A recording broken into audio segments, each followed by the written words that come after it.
Assalamualaikum. Waalaikumsalam warahmatullahi wabarakatuh. Nabi pun. Ya pun. Oke, kali ini bersama saya Uswa Timah dalam Skamsa Podcast. Kali ini saya menghadirkan narasumber yang luar biasa. Luar biasa nggak sih, Bu? Ya biasa di luar sih Biasa di sebenarnya. luar ya.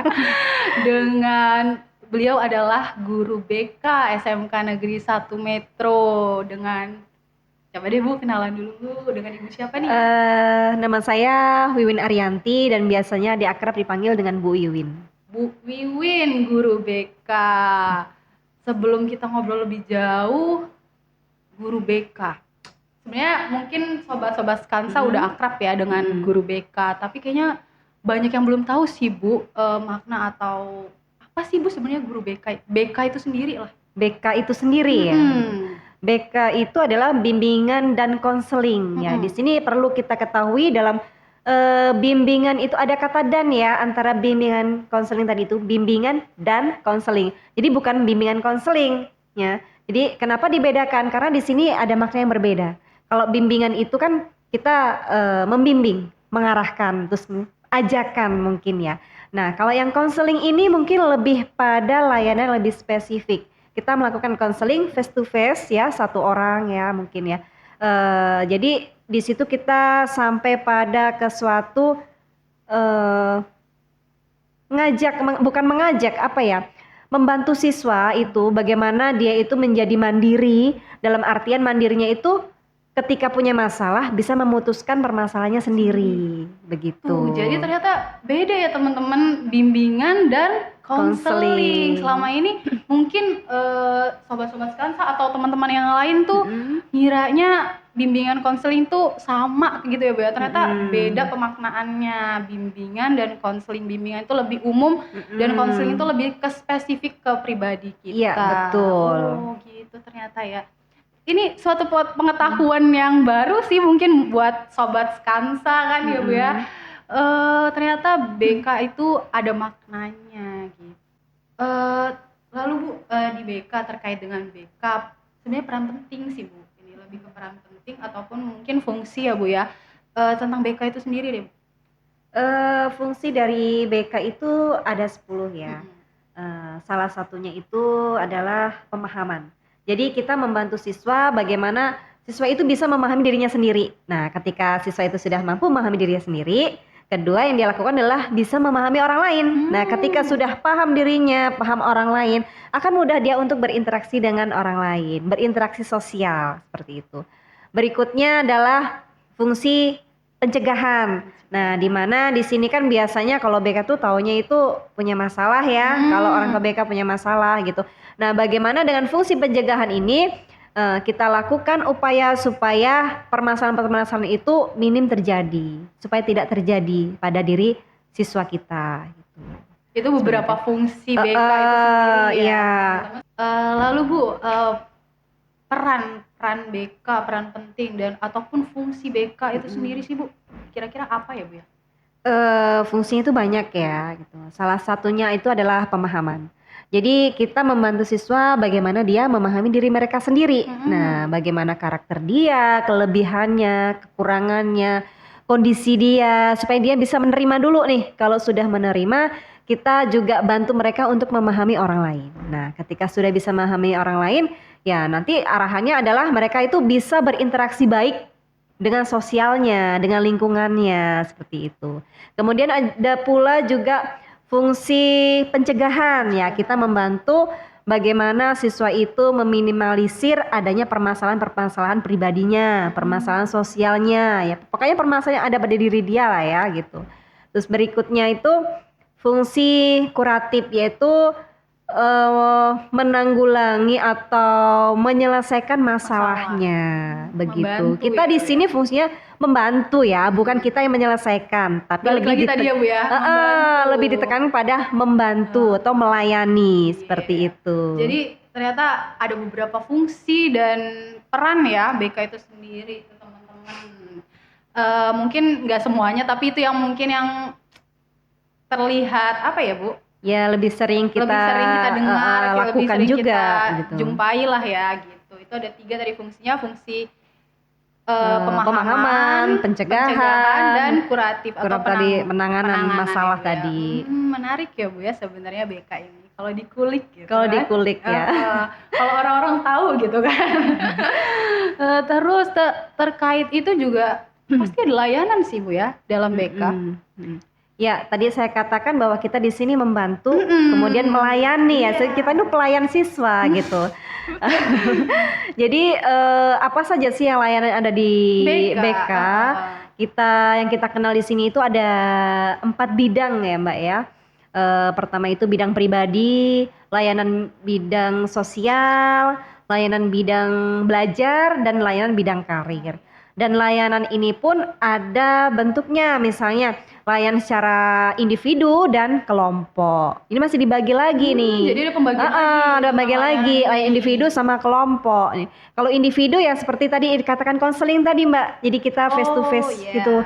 Kita hanya berdua dengan anak yang memiliki masalah atau memang anak yang kalau konseling nih, kalau konseling ini saya tekankan mereka yang bermasalah ya, mereka yang memiliki masalah. Tapi kalau bimbingan ini mereka yang baik punya masalah ataupun tidak memiliki masalah atau hanya sebagai saya pengen konsultasi nih, ini maksudnya ke bimbingan begitu ya. Atau mungkin dari pencegahan fungsinya. Jadi kembali lagi ke topik tadi ya, tadi layanan individu adalah face to face 2 orang tadi ya. Terus kemudian layanan kelompok ini bisa kita lakukan di kelas gitu ya. Di kelas kita lakukan layanan, mungkin bisa jadi nggak hanya satu kelas, bisa beberapa gabungan dari kelas. Nah, ini namanya layanan lintas kelas besar, seperti itu. Tuh teman-teman, ternyata BK bisa masuk kelas loh. Iya kan? Betul. Bisa ada informasi, ada layanan ya Bu ya. Namanya apa Bu biasanya Bu yang di kelas itu? Kalau di kelas ini sifatnya itu ya lebih umum ya, kita berikan informasi-informasi penting terkait mungkin tentang sekolah ya, mungkin tata tertib sekolah, kemudian bagaimana mereka itu harus jadi siswa yang berkarakter, punya disiplin positif. Jadi kayak mungkin kiat-kiatnya ya, seperti itu. Motivasi mereka untuk menjadi siswa yang sukses itu bagaimana? Mungkin secara umum seperti itu. Lebih gitu. penginformasian Iya, mungkin lebih ya, Bu ya. arahnya ke informasi, betul. Oh, menarik tuh teman-teman. Ternyata BK masuk kelas. Di tempat kalian masuk kelas enggak? Ya jujur nih ya, tidak semua sekolahan memang ada jam masuk kelas ya gitu. Jujur di SMK kita memang tidak ada jam masuk kelas, tapi apakah ada BK yang masuk kelas di sekolah kita gitu? Apakah ada? Walaupun tidak ada jam, tetap kita kadang curi-curi waktu nih, kita kadang hubungin wali kelasnya gitu, ada nggak nih jam kosong yang bisa kita masuk nih gitu kan. Jadi kita kolaborasi lah ya, kolaborasi dengan wali kelas, dan tidak sampai di situ, mungkin kolaborasi dengan guru mapel lain ya, mungkin jamnya beliau berlebih gitu, terus atau memang beliau berhalangan hadir, kita konfirmasi dulu, kita berkolaborasi seperti itu. Jadi nggak asal masuk ya, tiba-tiba ini kelas kosong kita masuk kita aja, oh tidak, itu akan menyalahi etika begitu. Menarik sebenarnya. Dan tidak hanya sebatas masuk kelas ya, kita pun juga bisa memberikan informasi ini melalui media juga. Kita pun ada IG-nya, boleh kok di-follow ya. Ada ya Bu ya? Ada. Apa Bu kalau boleh tahu? BK Skansa, SMK Negeri 1 Metro. Iya. Wah, tuh teman-teman ternyata ada Instagramnya juga, bisa penyampaian informasinya bisa lewat sana juga. Terus Bu, kayaknya kan image BK ini kan seperti tempat bermasalah gitu Bu. Gitu ya? saya juga sebagai guru BK sebenarnya di sini. Oh gitu. Nah, jadi masih ya image itu ya? Masih Bu, seperti anak-anak yang masuk ke BK tuh image-nya, pasti anak bermasalah nih. Dia ngapa nih masuk BK? Terus dijadikan bahan rundungan di kelas ya? Ngapa nih dia masuk BK? Ada masalah apa nih? Nah kayak gitu Bu. Kalau di sini bagaimana Bu? Apa pandangnya masih seperti itu kah atau bagaimana? Sebenarnya masih banyak yang memiliki persepsi bahwa wah yang masuk BK itu bermasalah gitu. Karena saya pernah sering dengar nih anak-anak ketika mereka sudah masuk BK terus kemudian keluar, nanti kawan-kawannya ada konfirmasi, "Bu, ngapain dia punya masalah apa, Bu?" gitu. Nah, mereka langsung to the point masalahnya apa. Sebenarnya BK itu tidak hanya menangani siswa yang bermasalah. Tadi saya katakan bimbingan dan konseling ya gitu. Jadi di sini baik mereka itu punya masalah atau mereka itu pengen konsultasi masalah karir misalnya, atau mereka ingin konsultasi masalah pemilihan ini ekstrakurikuler misalnya, atau belajarnya bagaimana supaya saya itu lebih giat, lebih punya motivasi nih gimana nih gitu. Boleh saja ke BK. Jadi kita tuh sebenarnya pengen jadi sahabatnya siswa loh gitu. Jadi bukan guru yang harus ditakuti. Wah, nanti kalau ketemu guru BK saya punya masalah ini masuk ke BK. Bukan seperti itu. Kalau bisa kita ini jadi sahabatnya siswa. Jadi supaya kenapa? Nanti siswa nyaman ke kita, mau curhat ke kita, cerita ke kita, begitu. Jadi BK sahabat siswa kan? Iya, betul. Betul teman-teman, ternyata masuk ke BK tuh apa ya? Nggak seseram yang dipikirkan. Terus nggak semua bermasalah. Ternyata bisa tempat konsultasi, terus tuh bisa tempat apa ya? Pemberian informasi. Ya, kan tadi kan betul. itu ada fungsinya tadi kan, dari fungsinya sendiri aja kita udah tahu kalau BK itu pemberian informasi, terus tuh pencegahan, mungkin kita mau konsultasi segala macam. Jadi jangan takut ya teman-teman untuk ke BK, oke. Soalnya di sini juga BK-nya baik-baik ya Bu ya? Ya, alhamdulillah semuanya baik-baik kok. Memang karakter itu yang harus kita ciptakan ya, menjadi guru BK yang baik, menjadi sahabat siswa gitu. Tidak ditakutin sama siswa gitu. Soalnya juga di luar sana benar-benar image-nya BK, kalau saya ketemu orang nih Bu, terus kerja apa, guru BK, ih galak ya pasti ya. Jadi karakter saya sudah tercipta bahwa guru BK itu adalah galak kan. Gitu. Ya, kalau kita galak nanti siapa dong mau datang ke kita gitu kan. Sedangkan kita kan di sini sebagai sahabatnya. Kadang kita bisa memposisikan diri sebagai ibunya kalau perempuan ya, atau bapaknya laki-laki gitu, atau mungkin sebagai kakaknya. Jadi kita bisa menjadi peran yang fleksibel sih di BK itu ya, ketika kita bersama dengan siswa. Tergantung apa yang dibawa siswa ini, permasalahannya atau apa yang mau diceritakan ke kita gitu. Teman-teman diingat ya. Oke. Jadi besok-besok jangan sungkan ke BK. Iya betul, kita selalu menerima kalian kok apa adanya. Baik kalian itu punya prestasi ataupun kalian punya masalah, konsultasi ke BK. Bagaimana caranya prestasi itu bisa dipertahankan ya, atau mungkin bisa mengoptimalkan perkembangan yang lainnya ya, mungkin ya. Terus kemudian yang punya keluh kesah misalnya, supaya itu tidak jadi masalah nantinya, cepat-cepat ditanganin, cepat-cepat dicarikan jadi jalan keluar, ya konsultasi ke BK ya. Yang intinya yang mengganggu kehidupan sehari-hari dia lah ya. Ya, dan jangan sampai itu bisa mengganggu aktivitas belajarnya. Benar, soalnya kan efeknya mungkin bakal panjang. Iya, betul. Jadi sebisa mungkin ayo kita bantu. Terus Bu, lalu memang bagaimana sih Bu mekanisme penanganannya dari BK nih? Mungkin udah konsultasi atau mungkin udah curhat atau udah ngobrol cerita ke BK, terus mekanisme penanganan siswa di sini bagaimana? Ini terkait masalah siswa gitu ya? Terkait masalah. Jadi sebenarnya kalau siswa itu bermasalah, siapapun yang menemui boleh kok menegur ya gitu. Jadi nggak harus langsung ke BK gitu. Jadi di sini semua warga sekolah di SMK Negeri 1 itu punya peran penting. Punya peran. Jadi bukan hanya BK saja gitu. Siapapun yang menemukan masalah terhadap siswa boleh dia tegur atau boleh laporan begitu ya. Terus terutama ke wali kelas nih ya. Jadi kita memang ada apa ya, hubungan yang ya harus ada hubungan harmonis dan akrab ya dengan wali kelas ya. Karena apa? Karena kita sama-sama membimbing anak tadi. Mungkin itu. Ini terkait kolaborasi. Iya betul.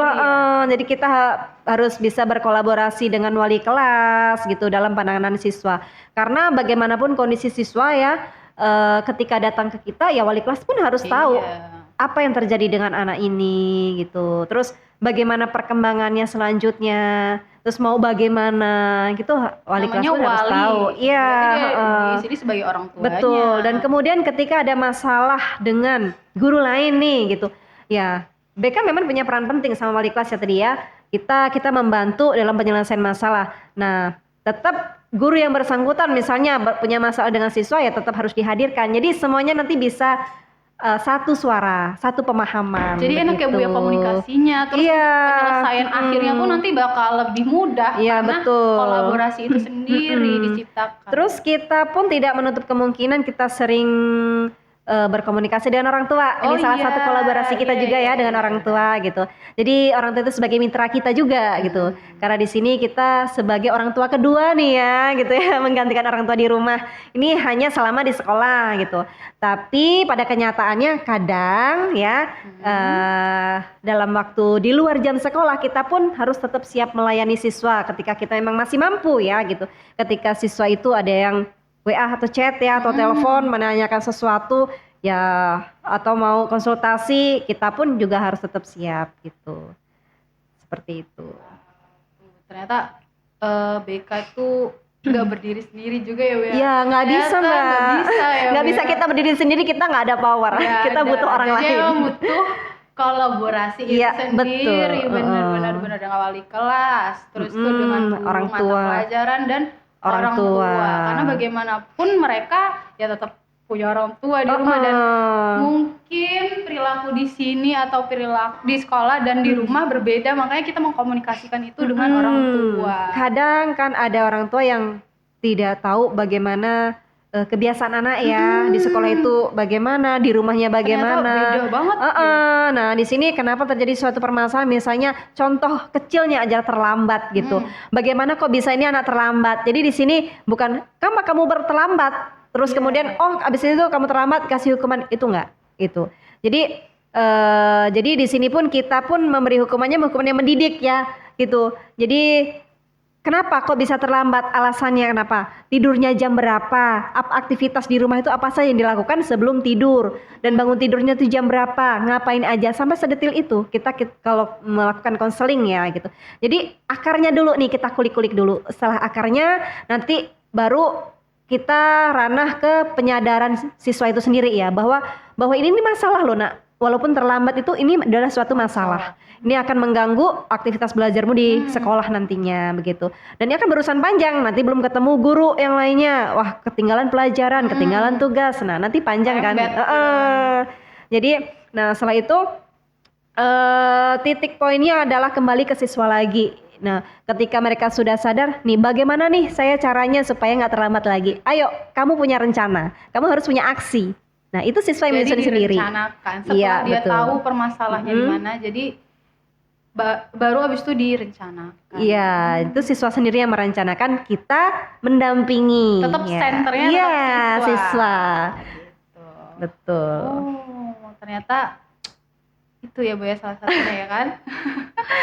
Terus Bu, pasti kan apa ya, setiap peran itu ada tantangan. Ya pasti dong. Guru yang lain juga mungkin ada tantangannya, setiap profesi atau segala sesuatu pasti ada tantangannya. Kira-kira kalau tantangan yang dihadapi guru BK itu seperti apa sih Bu? Terkadang kan kita sebagai manusia juga ya nggak luput dari masalah nih gitu. Terkadang kita punya masalah di rumah, kita punya masalah mungkin di tempat pekerjaan ya, ada penumpukan pekerjaan yang harus diselesaikan. Terus kemudian kita menghadapi permasalahan itu tinggal hanya 1-2 siswa. Jadi kadang kita aduh mana dulu nih yang lebih urgensi untuk diselesaikan. Terus bagaimana anak ini bisa terbuka. Kadang nggak semua anak yang datang ke BK atau kita panggil ke BK itu nggak semuanya mau bercerita terus terang. Atau minimal mereka bercerita apa gitu, itu belum tentu. Ada yang sangat-sangat pendiam, introvert gitu. Ya. Jadi memang kita harus gimana ya, harus berpikir keras gimana cara anak ini ngomong gitu. Jadi itu juga suatu tantangan yang minimal dia ngomong aja dulu lah. Yang sangat cukup berat ya Bu ya, ternyata ya karena kita kan emang basicnya ngomong cerita gitu. Dan jangan sampai nanti kita udah emosi duluan, anak belum ngomong apa-apa, kita udah emosi duluan, bubar nanti.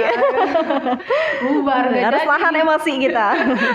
Nggak jadi. Oh gitu ya. Jadi mungkin lebih ke siswanya yang tertutup ya Bu ya. Ya. Terus tuh ada lagi nggak sih Bu tantangan-tantangan yang lain dari Iya. luar atau bukan dari siswanya atau dari entah dari Ini kalau pas misalnya kita pas ada kolaborasi dengan orang tua nih ya gitu.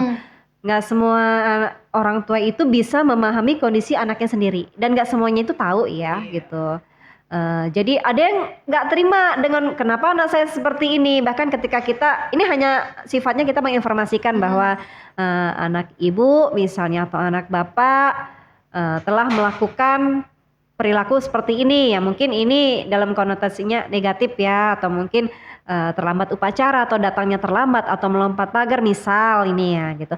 Ada kadang orang tua yang tidak terima, anak saya di rumah baik gitu, kenapa ini bisa terjadi, itu bahkan kok bisa itu terjadi, jadi seolah menyudutkan kami juga gitu kan ya. Gimana harus jawab apa, ini kan yang perilaku yang harus kami informasikan ke ibu gitu.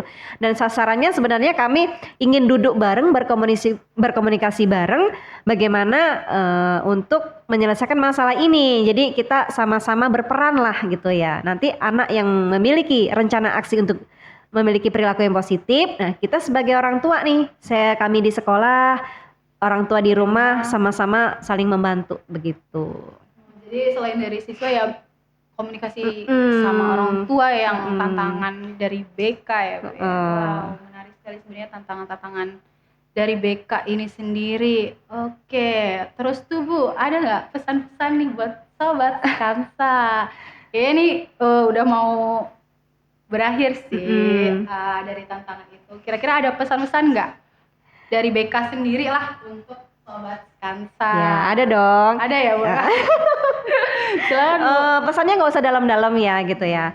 Sering-sering datang aja ya ke BK ya, supaya datang. ya hidup kita itu bahagia gitu kan. Karena di sana kan kita nggak cuman ngomongin masalah ya kita. Kita bisa konsultasi dengan semua segala macam yang ada dalam diri kita, Iya, misalnya hubungan dia dengan kawannya, kemudian Pacar Bu, pacar? boleh sekali. Boleh Itu sering sekali. Terus kemudian masalah pertemanan nih, apalagi Bisa untuk tuh. anak kelas 10 biasanya mereka punya gerombolan. Terus belum Ya satu sekolahan dari SMP yang sama punya gerombolan nih gitu. Tapi kalau sudah di sini kita adalah warga SMK Negeri 1 Metro. Jadi semuanya harus berkawan, nggak boleh pilih pilih, nggak boleh. Terus untuk masalah karir boleh dibicarakan di BK.